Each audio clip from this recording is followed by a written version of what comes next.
ce jour du 5 janvier 1895, au nom de l'État français et du Conseil de guerre qui a unanimement déclaré coupable de haute trahison le capitaine Alfred Dreyfus et l'a condamné à la détention à perpétuité, nous déclarons le traître indigne de porter les insignes militaires.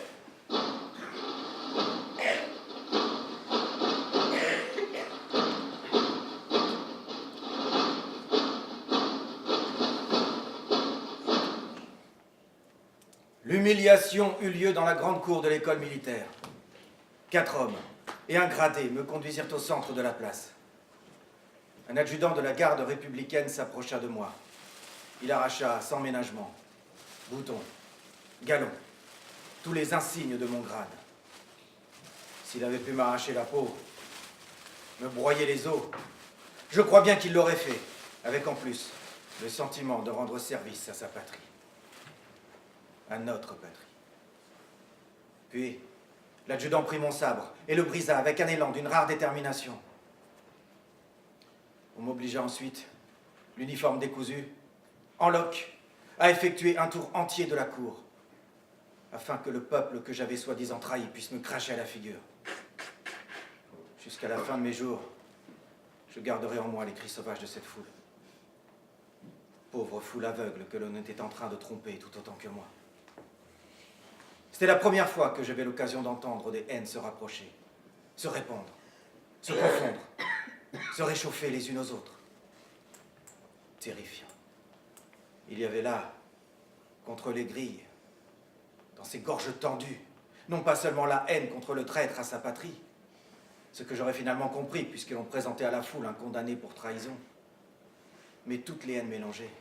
Mon nom, mes origines, mes fréquentations, ma religion, ma famille.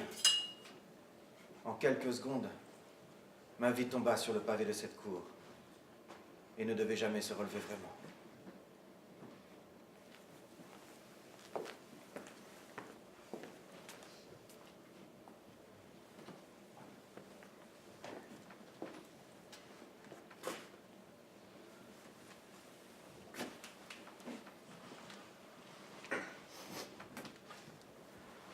On m'a retranché du monde des vivants. Me voici maintenant à l'île du diable, avec comme seul compagnon les vagues. Dans les autres îles du salut, il paraît qu'il y a des lépreux. Eh bien, je suis traité exactement comme un lépreux. Tel un pestiféré, on me garde jour et nuit, on m'observe. On épie jusqu'à ma façon de respirer, jusqu'à mon sommeil, en espérant.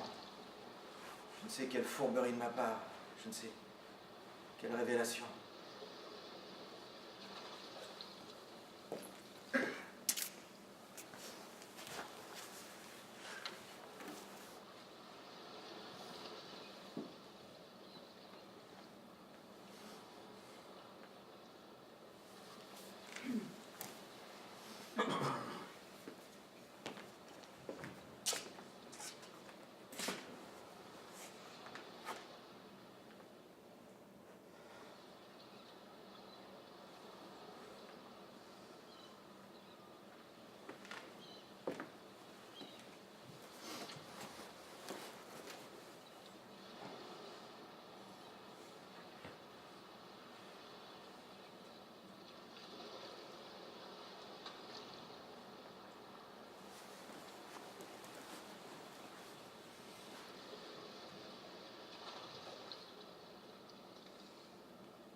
« 14 avril 1895, île du diable. Je commence aujourd'hui le journal de ma triste et épouvantable vie. Après une traversée de 15 jours dans une cage, alors que je suis innocent, et 1 mois de réclusion dans la maison de détention des îles du Salut, on vient de me transporter à l'île du diable. La nuit, on me met dans un cabanon de 4 mètres sur 4. alors que je suis innocent. Impossible de dormir. J'entends gronder la mer sous ma lucarne.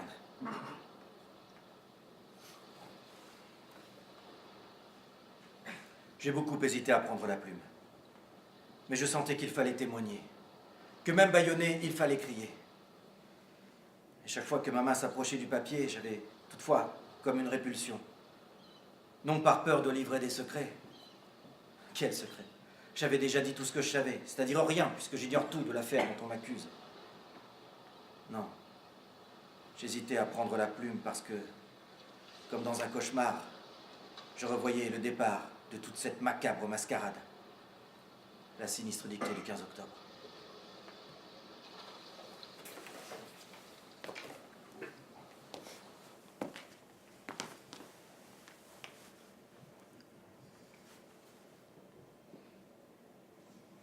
Il faisait beau ce matin-là. Mon fils Pierre m'avait donné 2 baisers sur le seuil de la porte. J'avais été, soi-disant, convoqué avec d'autres de mes camarades au ministère pour une inspection de routine. On me précisait toutefois de venir en habit de ville. Cela me parut curieux.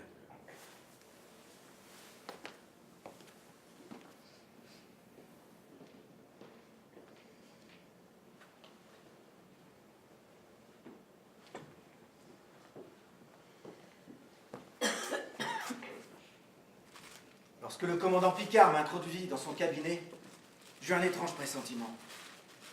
Mais pourquoi étais-je seul? Où étaient mes camarades? Puis je fus conduit au cabinet du chef d'état-major. Le commandant du paty de Clam était là, ainsi que le chef de la sûreté et 2 autres civils. 2 civils? Mais qui étaient-ils? Comme je m'étonnais de l'absence du général de Boisdeffre, du paty de Clam me dit: Le général va venir. Mais en attendant, comme j'ai une lettre à écrire et que j'ai mal au dos, voulez-vous l'écrire pour moi? Tous les présents m'observaient de biais. Le piège avait été soigneusement préparé. Le bureau, le buvard, l'encrier. J'aurais dû me méfier. J'aurais dû remarquer la mise en scène orchestrée pour me confondre, soupçonner le machiavélisme de la situation. Mais trop respectueux de l'armée, trop soucieux de me plier aux ordres d'un supérieur, j'acceptais d'écrire cette lettre, naturellement.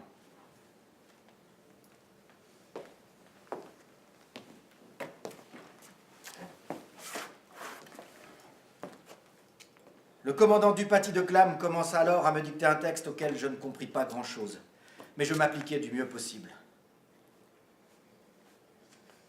Puis, il me fit sursauter, là, derrière mon épaule. Vous tremblez? Non.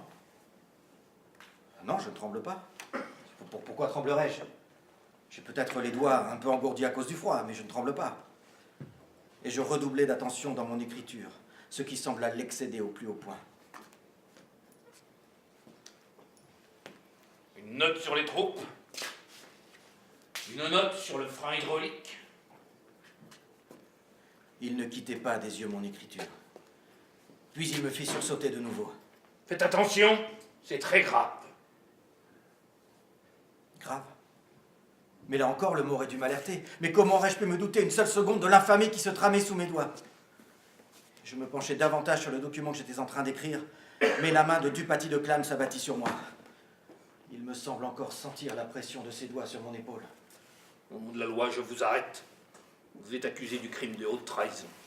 Quiconque aura pratiqué des machinations ou entretenu des intelligences avec les puissances étrangères sera puni de mort. Mais je suis innocent! Du paty de Clam poussa alors doucement vers moi un revolver d'ordonnance, m'incitant au suicide. Il y a une solution, Dreyfus. Le suicide. Pensez à toute la boue que ce scandale va soulever. Vous feriez mieux d'en finir tout de suite. Cela éviterait de l'embarras à votre famille, de la confusion dans l'armée. Ça jamais! Je me battrai jusqu'à mon dernier souffle. Je clamerai mon innocence. Si je meurs, on me croira coupable. Je dois vivre pour hurler la vérité.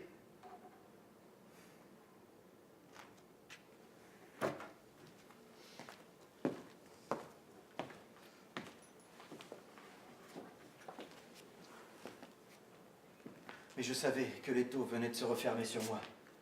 Je sentais déjà ses dents glacées plantées dans ma peau. Je dois vivre. Il y a 3 mois déjà que cette terrible machine a été lancée contre moi. Le procès, la mise au secret pendant 7 longues semaines, l'incarcération, à la prison du Cherche-Midi, puis à la Santé, les 12 interrogatoires, de plus en plus violents. Il m'a semblé vivre tout cela comme un automate, comme si toute cette histoire arrivait à un autre que moi.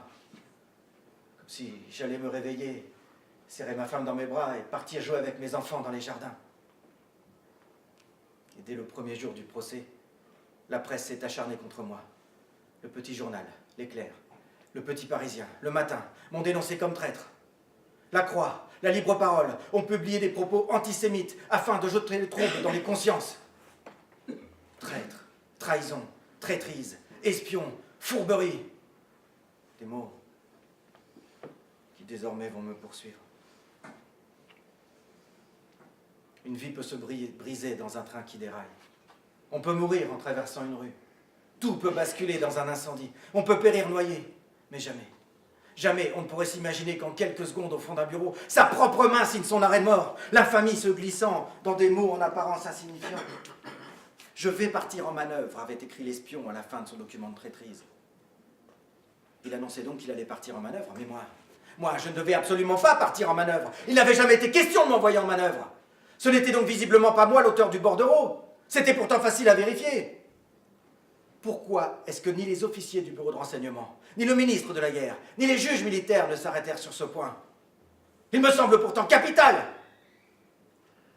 20, 30, 60 fois, Dupaty de Clam voulut comparer les écritures.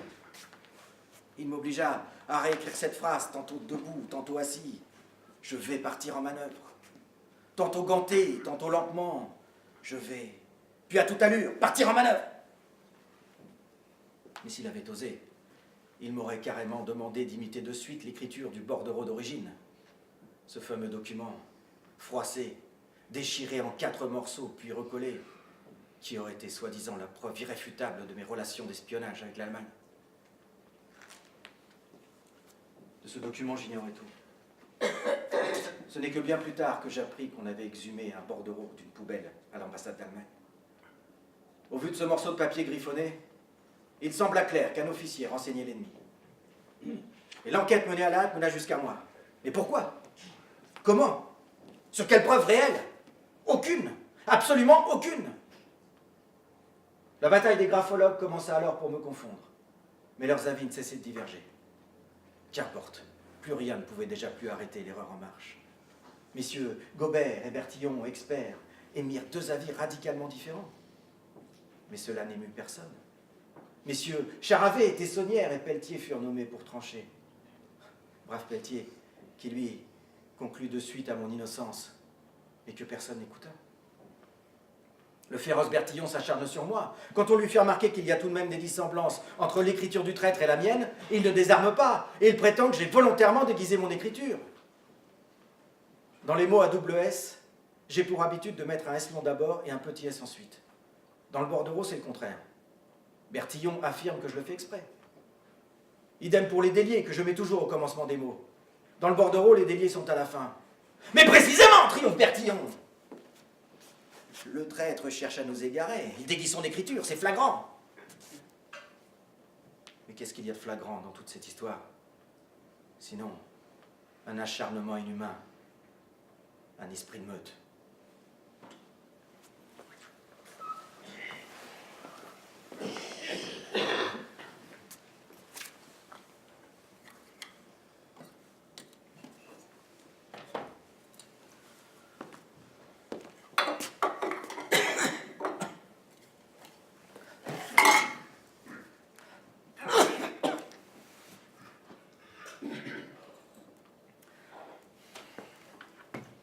Samedi 20 avril 1895. Dire que dans notre siècle, dans un pays comme la France, imbu des idées de justice et de vérité, il puisse se passer des faits semblables.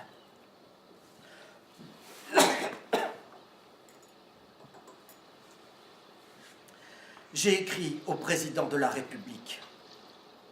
J'ai écrit au ministre demandant la recherche de la vérité. On n'a pas le droit de laisser ainsi sombrer l'honneur d'un officier sans autre preuve qu'une preuve d'écriture.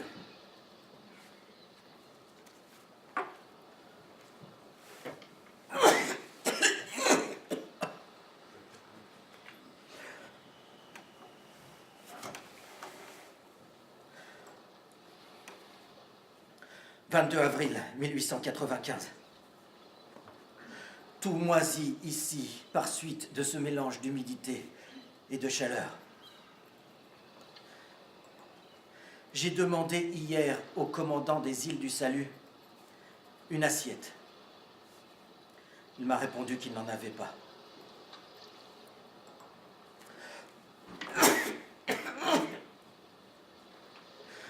Je suis donc obligé de manger sur du papier ou sur de vieilles plaques de tôle.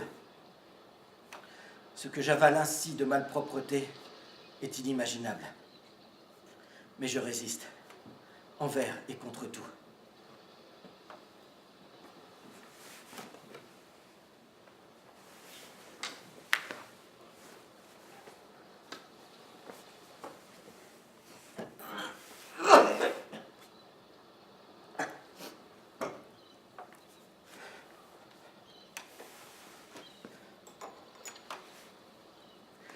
« 4 mai 1895.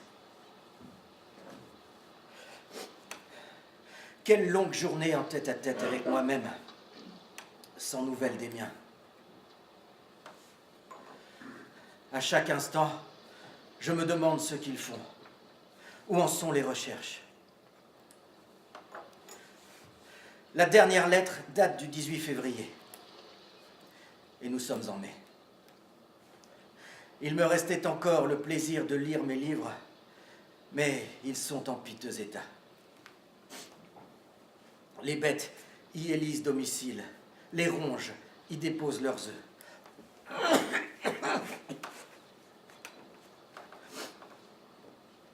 Les animaux pullulent dans ma case.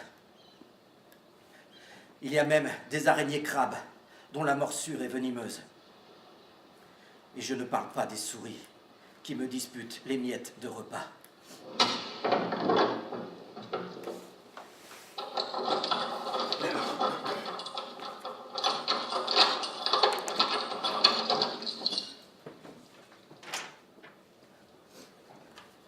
« 7 septembre 1895. Je viens de recevoir les lettres. Le coupable n'est pas encore découvert.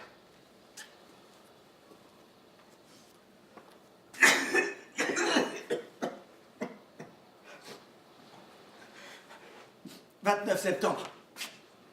Violente palpitation du cœur ce matin. J'étouffe. La machine lutte. Mais combien de temps durera-t-elle encore ?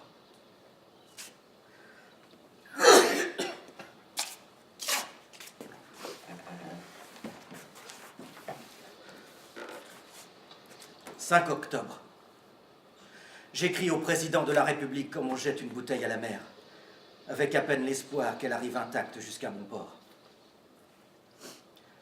Monsieur le président de la République, accusé puis condamné sur une preuve d'écriture pour le crime le plus infâme qu'un soldat puisse commettre,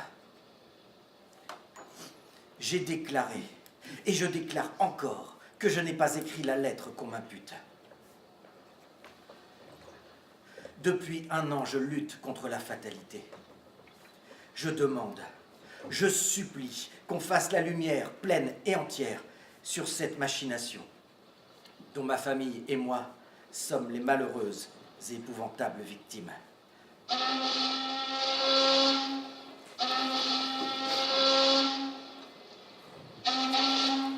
Lorsque j'entends les sirènes de bateau, mon cœur bondit. C'est le courrier venant de Cayenne qui arrive.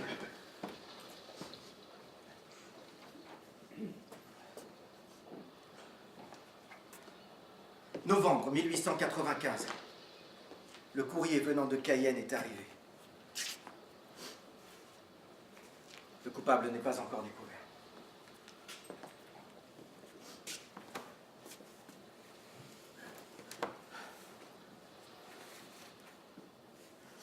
Journée, nuit, tout se ressemble.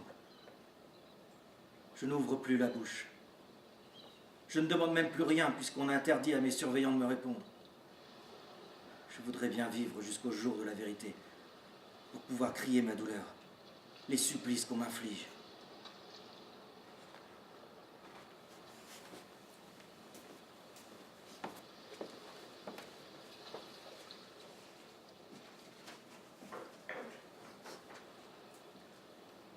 Avril 1896.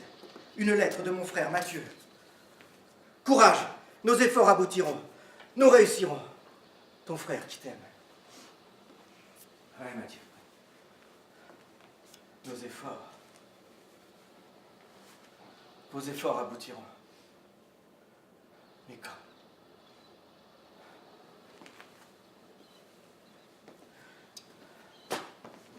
Et je tourne en rond comme un rat dans une cage!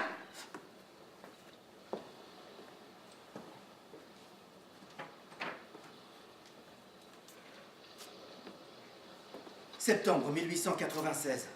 Je reçois une lettre de ma femme, pleine de tendresse mais si triste. Je lui réponds de suite de ne pas se laisser abattre, mais d'agir, de faire appel à tous les concours. Il s'agit de l'honneur de notre nom, de la vie de nos enfants.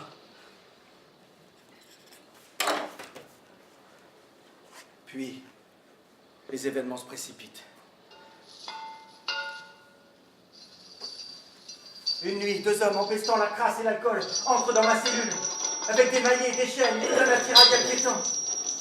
Et que se passe-t-il? Sans ménagement, ils m'immobilisent sur ma paillasse, m'écartent les pieds et me mettent des fers aux chevilles. Mais qu'est-ce que vous faites? Mais je ne comprends pas. Depuis que je suis ici, j'ai toujours strictement observé les consignes qui m'étaient données. Et je laisse à mes bourreaux leur conscience pour juge quand la vérité sera découverte. Car tôt ou tard, tout se découvre dans la vie. Et ils sont si maladroits qu'ils me blessent en m'entravant avec leurs chaînes. Ma nouvelle torture est faite de 2 fers en forme de U, fixés au lit, dans lesquels on glisse une barre terminée par un cadenas. Maintenant que mes pieds sont engagés dans les 2 boucles, je ne peux absolument plus bouger. Mais jusqu'où ira leur haine? Mesure de sécurité, me précise-t-on. Votre frère a fait courir le bruit qu'il parviendrait à vous faire évader. Les mesures de sécurité sont désormais renforcées. Mesures de sécurité? Alors que je suis déjà gardé, de jour comme de nuit, par un surveillant, armé d'un revolver et d'un fusil. Non, il faut dire les choses telles qu'elles sont. Cette mise au fer est une mesure de haine. Et mon supplice se renforce encore. Ma case était entourée d'une palissade de 2,50 mètres de hauteur, de sorte que je n'avais déjà plus ni air, ni lumière. Ils viennent de construire une 2e palissade. Je suis comme muré vivant. Alors que je suis innocent!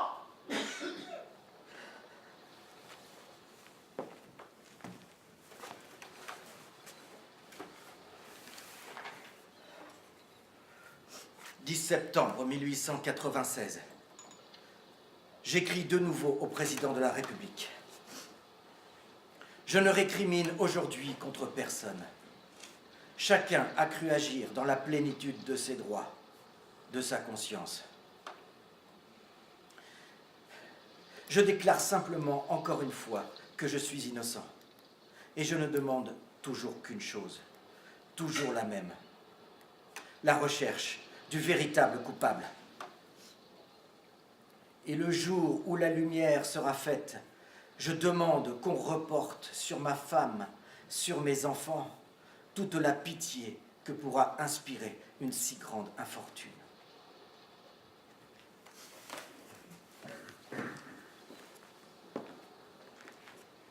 Octobre 1896. L'étau se referme encore davantage. Le ministre de Cayenne prend des dispositions pour ma mort. Si Dreyfus mourait et que vous fussiez obligé de l'immerger comme les autres forçats, de le donner aux requins, il se trouverait toujours des incrédules qui n'admettraient point sa mort et qui vous accuseraient de l'avoir laissé fuir. S'il meurt, Embaumez-le et envoyez tout de suite son cadavre en France pour qu'on le voie. On commence alors à prendre la moulure de mon faciès. Je suis un vivant presque mort, plutôt un mort, encore un petit peu vivant, mais bien décidé malgré tout à espérer, à lutter. Le gardien me badigeonne de glaise, m'étouffant, m'aveuglant. Et je n'ai même plus de colère. Une immense pitié seulement pour ceux qui me torturent ainsi. Quel remords il se prépare.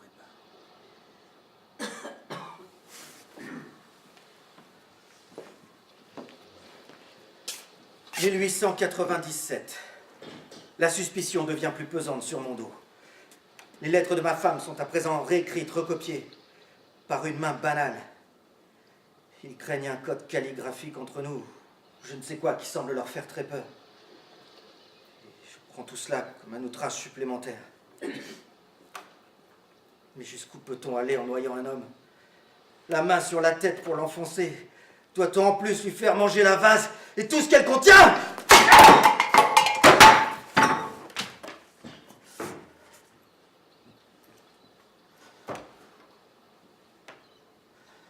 Mais courage. Le moment viendra. Il faut que mon nom, que ma famille soit lavée de cette souillure. Et je sens là, planté dans ma nuque, deux yeux comme les deux canons d'un même fusil, celui de la haine et celui de l'abandon. On me traite comme une bête malfaisante. Bien sûr, ces gens-là ne font que leur devoir. Mais il y a la manière. Il y a toujours la manière. Même dans la torture, il y a la manière. Elle peut parfois se confondre avec la dignité, hein. Alors ça compte, la manière!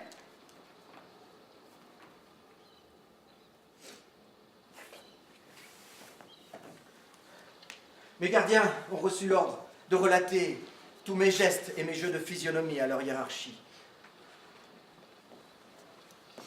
Chef, le détenu s'est gratté 3 fois l'oreille. Chef, il a refusé de manger. Chef, Dreyfus s'est couché sur le côté gauche au lieu du côté droit. Qu'est-ce que je dois faire?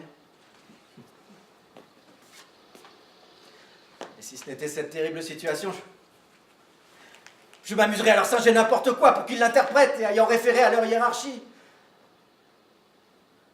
Mais mon esprit n'a plus le goût à rire depuis si longtemps. Le rire, la joie, un autre monde. Un autre temps. Nous étions heureux, là-bas en Alsace, au temps de l'adolescence, mon frère et moi. Que d'espoir j'avais fait pour cette armée, que de rêves j'avais mis en elle.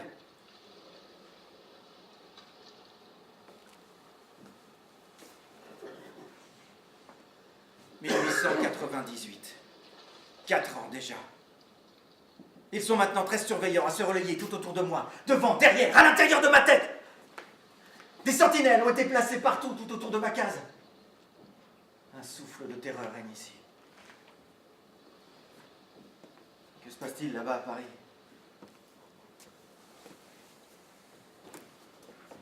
S'occupe-t-on vraiment de chercher le vrai coupable?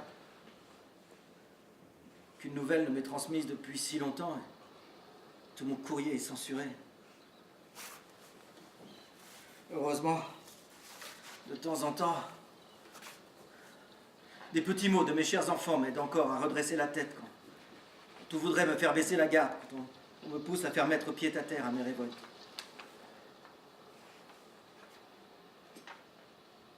Chéri papa,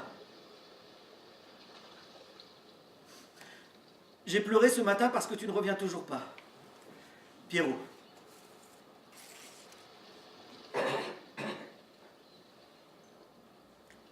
Papa chéri, peut-être que le mois prochain je saurai écrire tout seul. Maman m'apprend. Ton voyage est bien long, ton petit Pierrot. Mon voyage.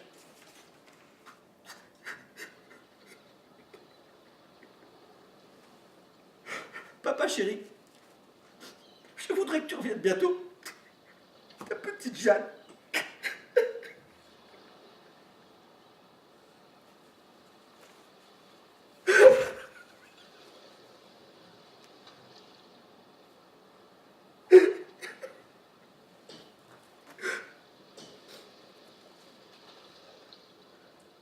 Bientôt. Mais depuis quand suis-je là, en fait? Avec la lucarne obstruée et les dates arrachées sur mon courrier, j'ai fini par perdre la notion du temps. Ouais. Oui, tu as raison, Pierrot. Mon curieux voyage est bien long. Mais un jour, je jure que mes enfants marcheront la tête haute et qu'ils seront fiers du nom que je leur ai donné. Et je m'endors et je vois mes enfants jouer là, devant moi. Et je me réveille et je ne vois que des rats. Je deviens fou, je deviens fou.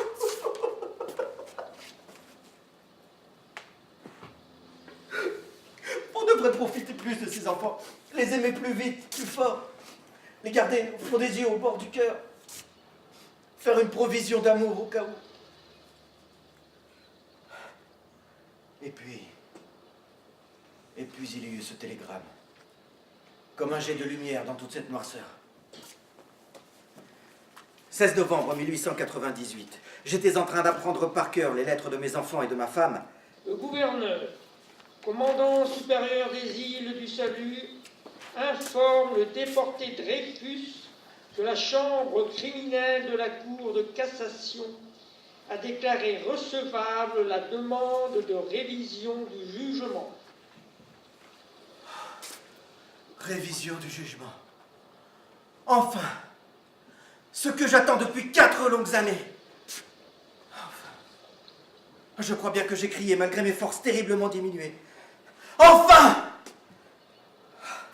Ah, donc ça valait la peine d'attendre. Donc il fallait espérer ne pas se laisser mourir. Donc le corps militaire a reconnu son erreur, alors il va s'excuser, il va réparer. Enfin. Et dans ma joie innocente, je range consciencieusement ma case. Les écuelles éventrées, les livres moisis, comme si j'allais revenir. J'éteins même ma bougie pour l'économiser. Vieux réflexe paternel. Je dis aussi adieu aux vagues qui ont hanté tellement de fois mes jours et mes nuits. Et j'en arrive à me dire qu'elles m'ont peut-être bercé. Mais je n'en veux à personne, moi. Non, je suis prêt à tout pardonner. Aux vagues, aux rats, aux gardiens, aux navires si avares en nouvelles. Je demande l'autorisation d'emporter avec moi toutes les lettres, même celles qui ont été recopiées, censurées, amputées. Ce courrier, avec ma femme et mon frère, m'a sauvé tellement de fois de la folie que c'est un peu de ma chair qui est là-dedans.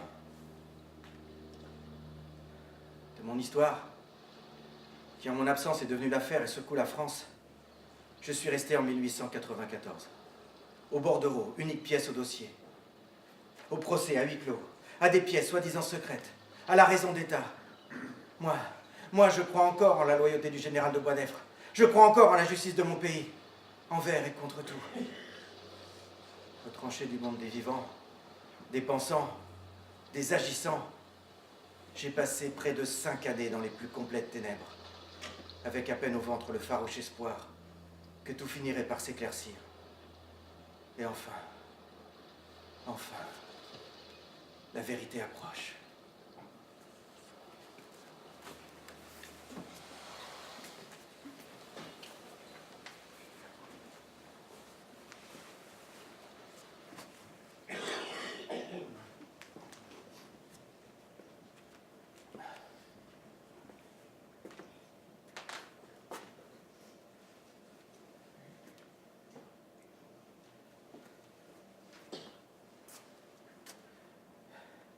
« 9 juin, 7 heures du matin. On vient me chercher à l'île du Diable. Une chaloupe me conduit jusqu'au bateau qui est amarré là. Mes yeux me brûlent, mais je parviens à lire le nom sur la coque. Le Sphinx. On me hisse à bord, je m'effondre sur le pont. La mer est forte. J'ai de terribles nausées. Mon corps me lâche. 5 années de privation, de détention et de sévices m'ont condamné à devenir une carcasse. J'ai perdu dedans. Ce détail devrait me paraître dérisoire dans toute cette tourmente. Et pourtant, je pense avec une infinie tristesse au regard de Lucie, ma femme, lorsqu'il se posera sur moi. Le 18 juin, nous arrivons aux îles du Cap-Vert pour une escale de charbon. Puis, nous repartons. Ce voyage me semble durer une éternité. Que la vérité est donc longue à rejoindre. 30 juin. Enfin, nous arrivons en vue des côtes françaises. Après 5 années de martyrs, je revenais réclamer mon dû, chercher la justice. Sans haine, mais avec fermeté et confiance tout de même en la justice de mon pays. Et je m'attendais à retrouver tous mes camarades, les larmes aux yeux, tous mes amis, les bras tendus. Première désillusion. La mer étant mauvaise, impossible d'accoster. Il fallut rester jusqu'à 9 h du soir sous une pluie battante. Et je grelottais de fièvre et d'appréhension. Déjà, je pressentais que ce retour en France n'était pas celui de l'homme à qui l'on allait rendre son honneur. Personne ne me dit où j'étais, où j'allais. Je compris simplement que nous accostions dans un port. Et lequel? Puis, on m'engouffra dans une calèche, puis dans un train, toujours sans explication. J'étais aussi ballotté dans tous ces transports successifs que dans mon destin. Enfin, on m'introduisit dans une pièce, en m'apprenant que ma femme allait venir.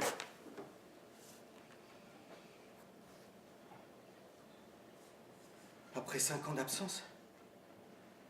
Mais comment l'accueillir? Est-ce que mon cœur allait tenir? Je me sentais si faible, si sale, si vieilli, si transformé. J'aurais voulu être grand, beau, courageux et plein d'ardeur. Mais c'était au-dessus de mes forces. On m'avait brisé, anéanti. Lorsqu'elle entra, je ne pus prononcer une seule parole. Elle aussi se taisait. Nous cherchions à lire sur nos visages les traces de nos souffrances. Que de pudeur dans nos silences.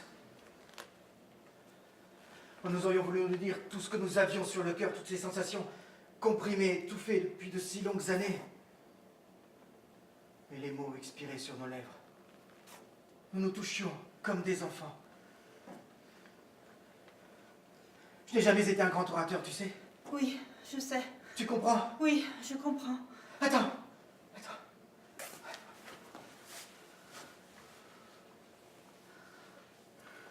Il y avait trop à dire. Il y avait eu trop à souffrir. Il nous restait à se taire, à s'imprégner de la confiance l'un dans l'autre, à se réchauffer.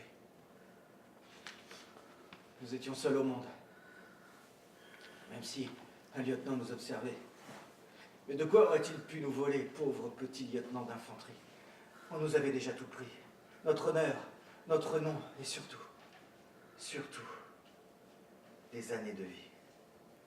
J'étais là, devant ce bonheur retrouvé, des paquets d'émotions plein les bras, et pas les moyens de déficeler ces colis d'amour. C'est si difficile à dire je t'aime quand les lèvres ont perdu leur plus simple habitude. Je n'ai jamais su dire les choses, tu sais. Oui, je sais. Alors parle, toi, parle. Lisse mes mots dans ta voix pour que je t'entende me les dire, pour que je te voie les croire. Tout ce temps rattrapé, Lucie. Y arriverons-nous jamais? Garde espoir. Courage. On te considère comme un héros, comme un martyr.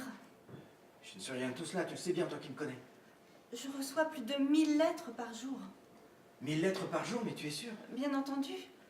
Le prince de Monaco, le Collège de France, l'Académie des sciences, des lettres venant de Suisse, d'Allemagne, d'Angleterre, l'Académie Goncourt, Anatole France, Georges Clémenceau. Une levée d'hommes brutale, des hommes de toutes catégories qui ont osé élever la voix et le corps et leur âme tout entière. Des hommes courageux qui se sont jetés dans la lutte pour le triomphe de la justice. Qui sont ces gens? Est-ce que je les connais? Mais non, Alfred. Pas tous. C'est impossible. Je te dis qu'ils sont des milliers. Des intellectuels, des savants, des chercheurs, tous ceux qui précisément savent reconnaître un faux document d'un vrai. Ils sont avec toi. Je suis donc soutenu. Mais naturellement. Et sache que dans cette grande spirale de solidarité, on retrouve aussi des professeurs, des artistes, et même quelques hommes d'église, comme l'abbé Pichard. Mais aussi des gens du peuple. Et leur témoignage à eux me va droit au cœur, car à travers toi, c'est leur sang qu'ils font crier. C'est leur foi en la justice qu'ils veulent voir triompher. Tu ne seras plus jamais seul.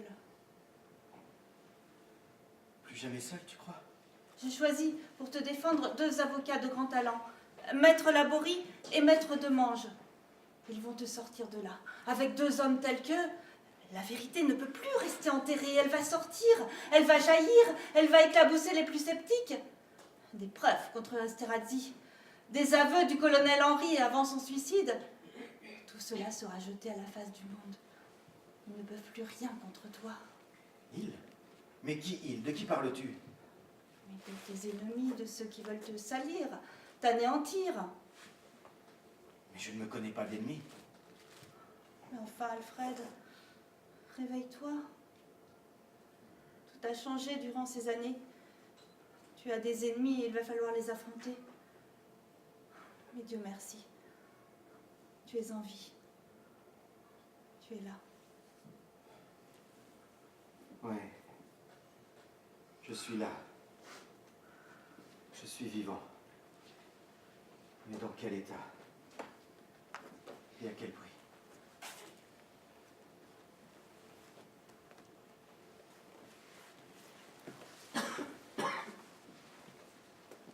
Pauvre Lucie. Je n'ai pas osé lui dire le courage qu'il m'a fallu pour rester vivant. Et ce courage, à quel point il a fallu aller le récurer dans chaque parcelle de mon âme, dans chaque recoin de mon corps. Non, je n'ai pas osé lui dire. Il est des douleurs qui ne se partagent pas. Le silence est parfois l'ultime preuve d'amour à donner.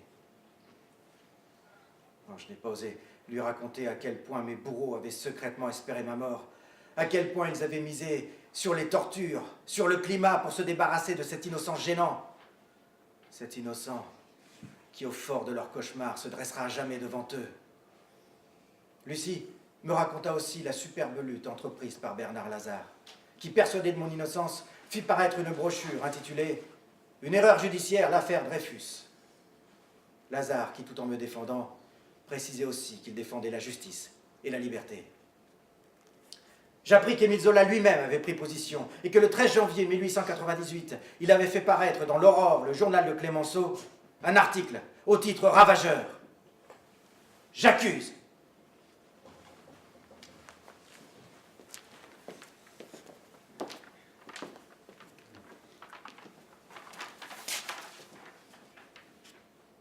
J'accuse le lieutenant-colonel du paty de Clam d'avoir été l'ouvrier diabolique de l'erreur judiciaire. J'accuse le général Mercier de s'être rendu complice d'une des plus grandes iniquités du siècle. J'accuse le général Billot d'avoir eu entre les mains les preuves certaines de l'innocence de Dreyfus et de les avoir étouffées, de s'être rendu coupable du crime de lèse-humanité et de lèse-justice. J'accuse le général de Boisdeffre et le général Gons de s'être rendu complice du même crime. J'accuse le général de Pellieu et le commandant Ravary d'avoir fait une enquête scélérate. J'accuse 3 experts en écriture d'avoir fait des rapports mensongers. J'accuse enfin les bureaux de la guerre d'avoir mené dans la presse une campagne abominable pour égarer l'opinion et couvrir leurs fautes. J'accuse le premier conseil de guerre d'avoir violé le droit en condamnant un accusé sur une pièce restée secrète. Et j'accuse le second conseil d'avoir couvert cette illégalité en commettant à son tour le crime d'acquitter un coupable. Un coupable. Je n'ai qu'une passion, celle de la lumière au nom de l'humanité, qui a tant souffert et qui a droit au bonheur. Ma protestation enflammée n'est que le cri de mon âme, et qu'on ose donc me traduire en cour d'assises, et que l'enquête ait lieu au grand jour. J'attends.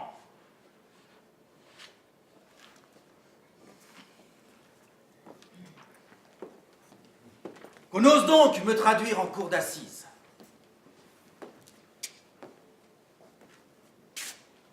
Ils ont osé. Zola, hué, insulté, montré du doigt. Oubliez tous ces beaux écrits. On le traîne dans la boue sous prétexte qu'il a osé m'accorder sa confiance. Il paie de sa notoriété son refus de l'acheter. Certains vont même jusqu'à publier de faux faire-part de deuil, annonçant sa mort prochaine et vivement souhaitée.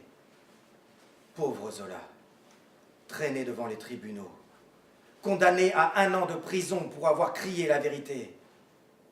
Zola, réduit à s'enfuir en Angleterre. Mais où vont les hommes? Qu'entraînent-ils à leur suite, dans leur sillage?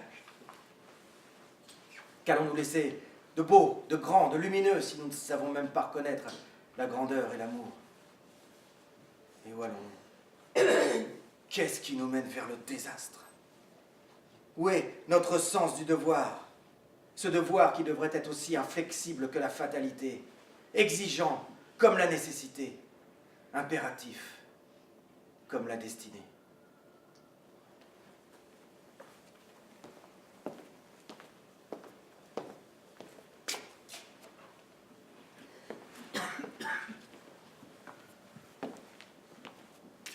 La révision du procès a lieu début août dans la ville de Rennes. La salle du théâtre du lycée a été transformée en tribunal. On étouffe de chaleur.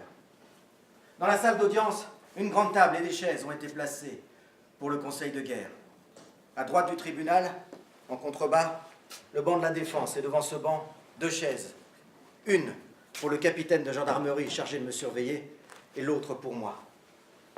D'autres bancs ont été placés en retrait pour la presse française et étrangère, pour les témoins et curieux privilégiés qui ont obtenu un laissez-passer. Le procès s'ouvre le lundi 7 août, dans une atmosphère de ville assiégée. Toutes les rues alentours sont gardées par des troupes à cheval ou à pied, des gendarmes partout, des officiers qui galopent, le sabre à la main. Les journaux ont fait venir leurs meilleurs collaborateurs. Barrès, Prévost, Jaurès, Mirbeau.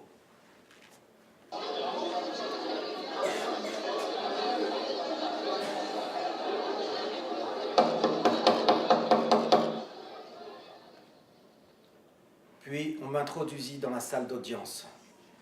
La foule est debout, muette, avide, cherchant à épier sur mon visage décharné le moindre frémissement, la moindre faille, comme si le bagne avait forcément laissé là, bien lisible sur mon front, sur mes joues, la marque de ses dents. Mais les entailles sont à l'intérieur. Je m'emploie à les cacher de toutes mes forces. Je ne veux pas inspirer la pitié. Je ne l'ai jamais cherché. Ça au moins, on ne pourra pas me le reprocher. Je me raidis. J'ai fait amidonner mon uniforme de capitaine d'artillerie pour me donner un semblant de carrure et que ma maigreur ne semble pas un stratagème. Le président me parle comme à travers un brouillard. Je sens que c'est ma vie qui se joue, mais c'est au-dessus de mes forces. Je me suis gorgé de stimulants en vain. Je ne suis pas héroïque. Je ne l'ai jamais été. Je veux simplement vivre comme tout le monde et retrouver ma dignité. J'aime l'armée, j'aime ma patrie, mais je me sens comme une boule de chair vivante, broyée, ingurgitée par tous ces regards. On me voudrait héros, dominant largement la situation. Mais je baisse les yeux. Ce que l'on prend pour de la sécheresse n'est que de la pudeur. Et peut-être aussi un peu la peur de ne pas être à la hauteur de l'événement. Les dépositions se succèdent, et les mensonges aussi. Le général Mercier vient redire à la barre que je suis coupable. Les anciens ministres de la guerre, Biot, Chanoine et Zurliden, viennent jurer que je suis l'auteur du bordereau. Ce bordereau que le président m'exhibe.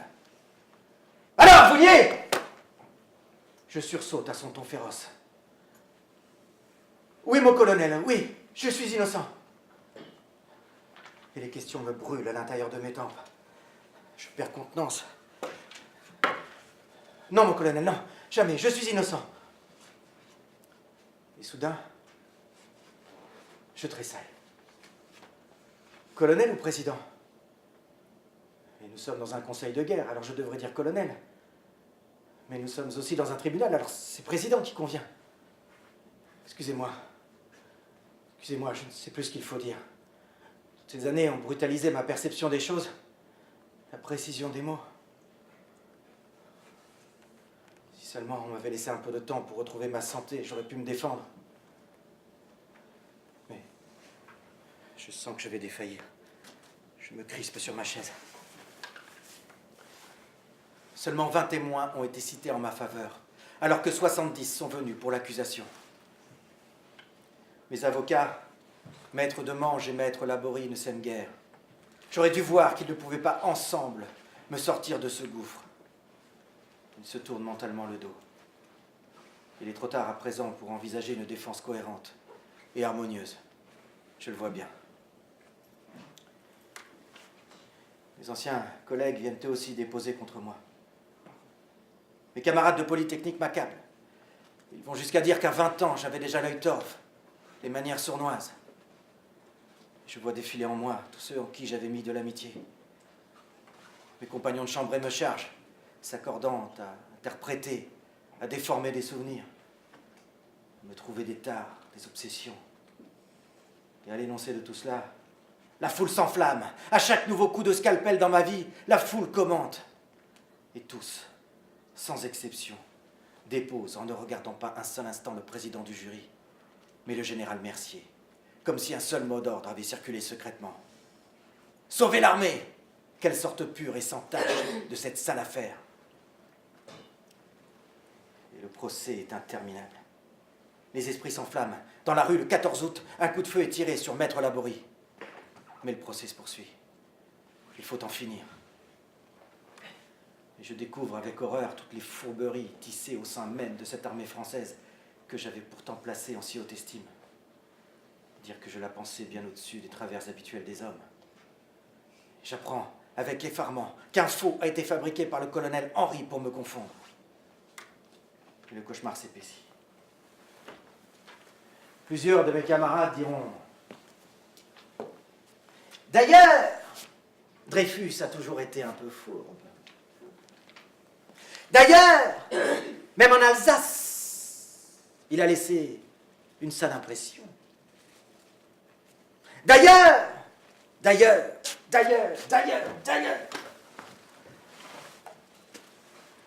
Et je comprends, par bribes, que le vrai coupable, le commandant Esterhazy, a été démasqué en 1896, jugé, puis acquitté, qu'il a bénéficié au sein même de cette armée française de nombreuses protections, des intouchables. Que pouvais-je alors en face de tout cela, moi, petit Alsacien, fils d'un industriel de Mulhouse? Qui allait-on désigner comme coupable? Eux qui ont la respectabilité, ou moi qui constitue le traître idéal? J'ai perdu d'avance. Je le lis dans leurs yeux. Préserver l'armée coûte que coûte. Ne pas salir la hiérarchie. Mais moi qui me préserve? Est-ce qu'on a hésité un seul instant à me salir? À travestir? À inventer? Est-ce qu'on a pris le temps de me regarder comme un être blessé? Mais que faut-il que je fasse pour que l'on me croie, pour que l'on m'écoute? M'effondrer en larmes? Mais je ne peux même plus pleurer. Je suis au-delà des larmes.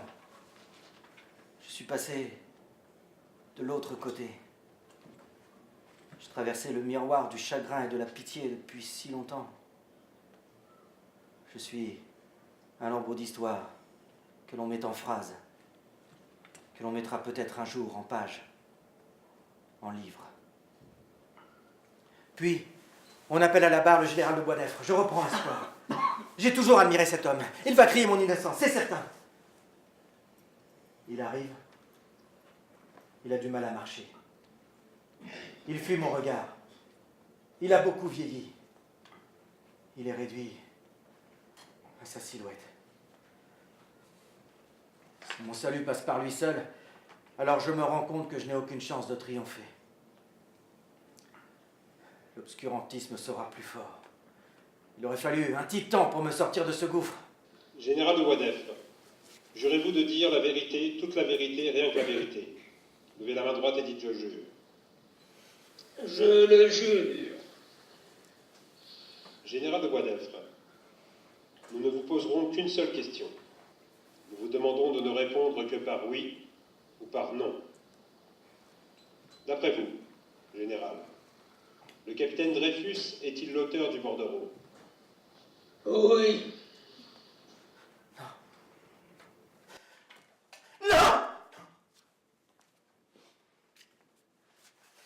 Et ils sont tous venus jurer.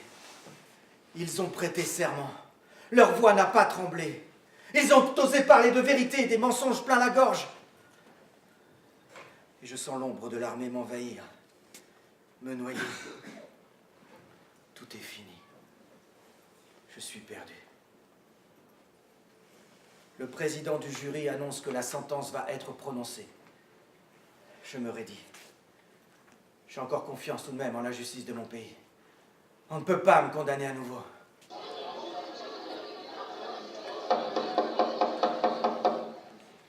Coupable.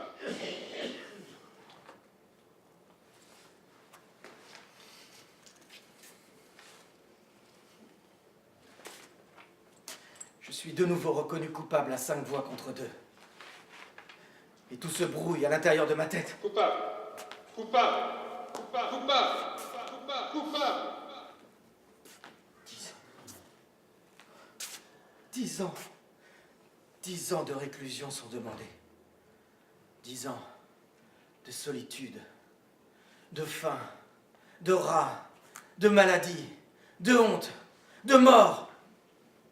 10 ans. Coupable. Avec circonstances atténuantes, est-il précisé. Mais voyons. Il n'y a jamais eu de circonstances atténuantes pour un crime de haute trahison, tout le monde sait cela.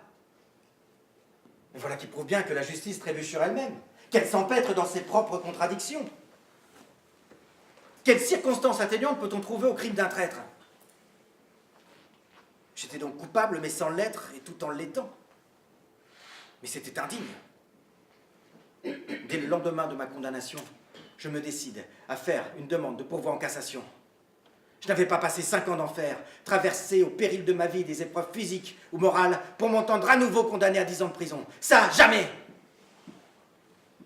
Et au milieu de ce tourbillon, je me raccrochais.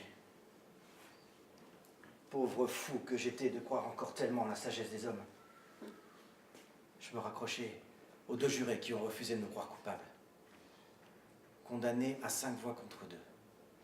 Il se trouvait donc 2 hommes courageux dans tout ce marasme, 2 officiers qui ont refusé de suivre l'autorité de tout un état-major, qui ont résisté aux pressions que l'on a certainement exercées sur eux. Alors, même au sein de l'armée, on peut prendre conscience, on peut rêver la démocratie. Alors peut-être que rien n'est perdu, que l'amour est plus fort que la mort. Mais c'est à eux que je dois penser désormais. Ce sont eux qui me donneront la force, le courage de croire que tout n'est pas perdu.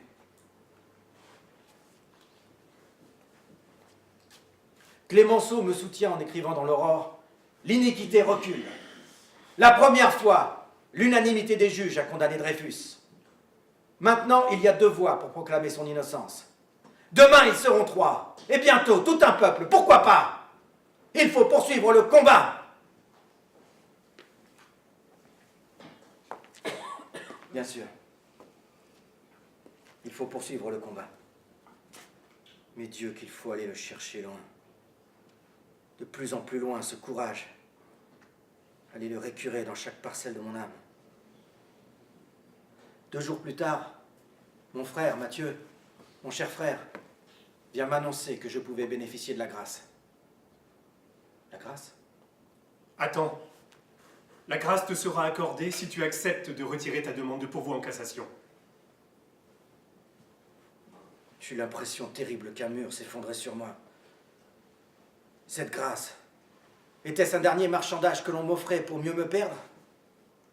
Accepter cette grâce ne manquerait pas de jeter le trouble pour l'éternité sur cette affaire. Car enfin, il s'agit d'être clair. Ou je suis coupable et cette grâce est inespérée, ou je suis innocent, et je dois me révolter contre cette proposition, résister. Mais enfin, Mathieu! Tu sais bien qu'on ne gracie que les coupables.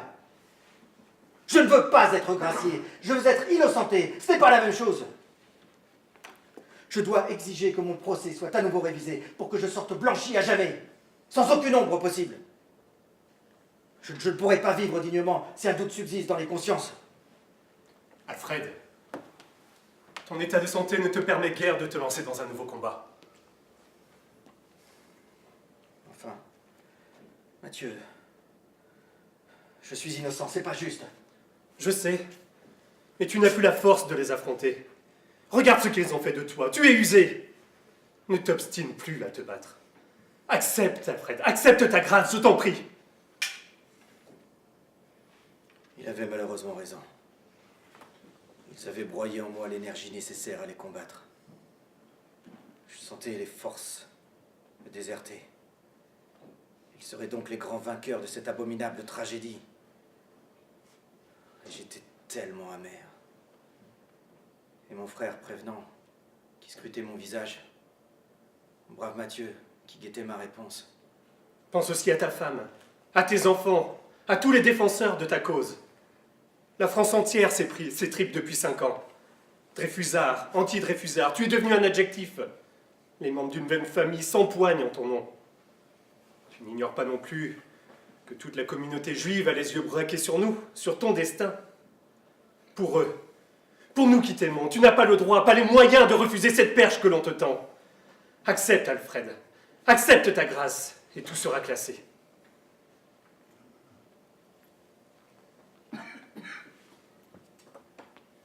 Par lassitude, par tristesse, par tendresse aussi pour mon frère, et par respect pour tous ceux qui m'avaient soutenu, je consentis, résigné, à accepter cette grâce. Mais dès le jour de ma libération, je fis paraître une note, afin de traduire mon invincible volonté à persévérer vers la lumière. Le gouvernement de la République me rend la liberté. Elle n'est rien pour moi sans l'honneur. Dès aujourd'hui, je vais continuer à poursuivre la réparation de l'effroyable erreur judiciaire dont je suis encore victime. Je veux que la France entière sache que je suis innocent.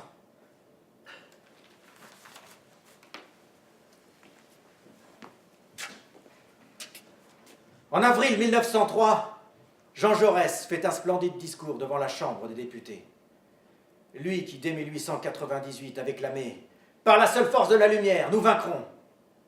Lui, l'obstiné généreux de la justice, demande à ce que mon dossier soit réouvert.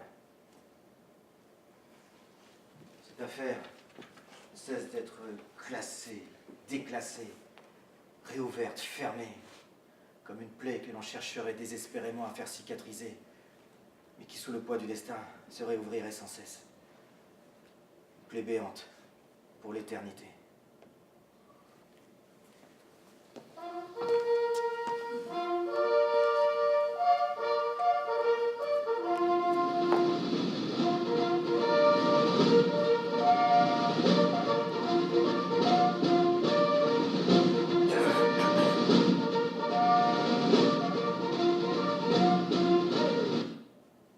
En juillet 1906, après m'avoir rétabli à mon grade de capitaine, on décide de me décerner la croix de la Légion d'honneur.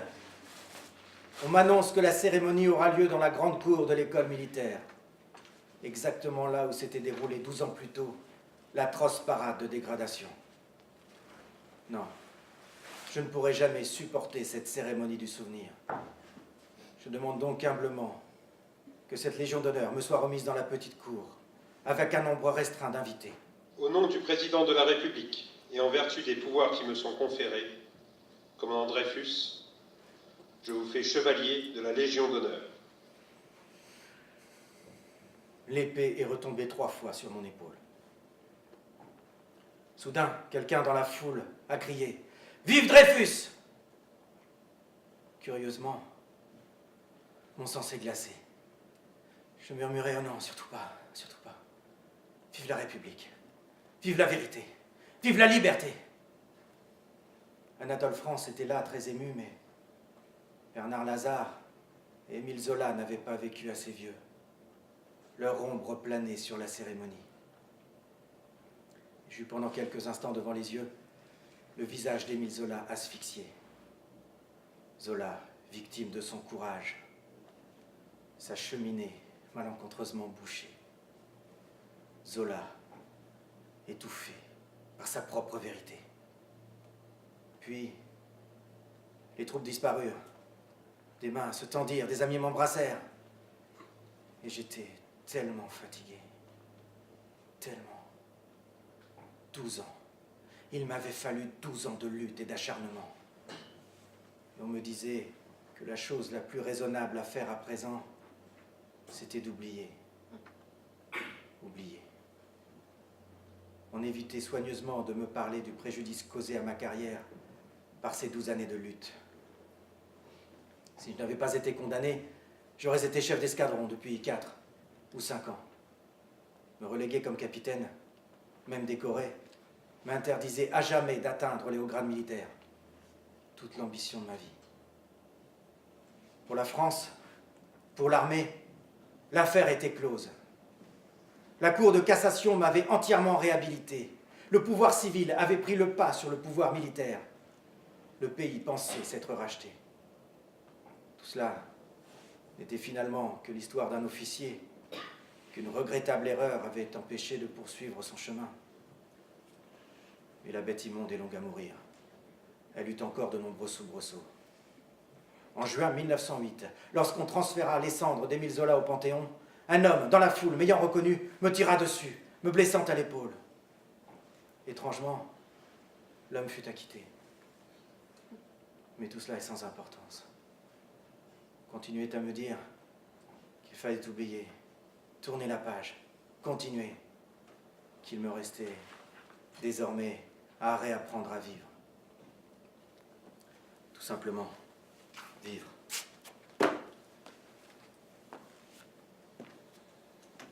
Les journées passent, mais elles ne coulent plus, elles griffent.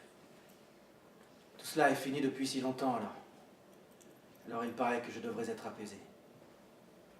Mais c'est impossible.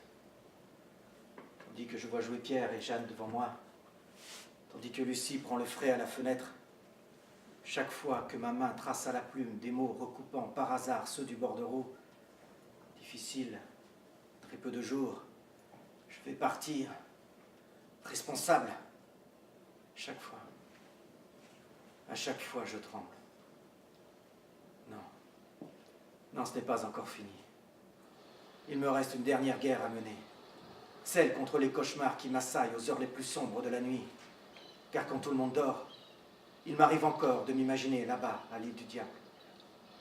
Misérable lambeau d'histoire, accroché à son rocher, tout autant qu'à la vérité. Non. Non, ça ne sera jamais fini. Même si un haut fonctionnaire a eu l'audace de dire que l'incident était clos. L'incident. Je vais tenter de croire qu'une telle erreur ne pourra jamais se reproduire, ni au sein de l'armée, ni ailleurs. Je vais tenter de croire qu'un tel acharnement contre un homme n'a été que le faisceau de circonstances et d'ignorance. Je vais tenter de croire que l'homme vaut mieux que ses actes. Il m'arrive aussi de me demander, et si je m'étais appelé autrement? Y aurait-il eu une affaire? Y aurait-il eu accusation si j'avais porté un autre nom? Un autre nom. Un autre nom.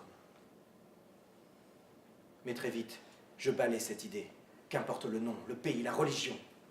Chaque fois que l'on condamne à tort un homme, c'est l'humanité tout entière que l'on salit.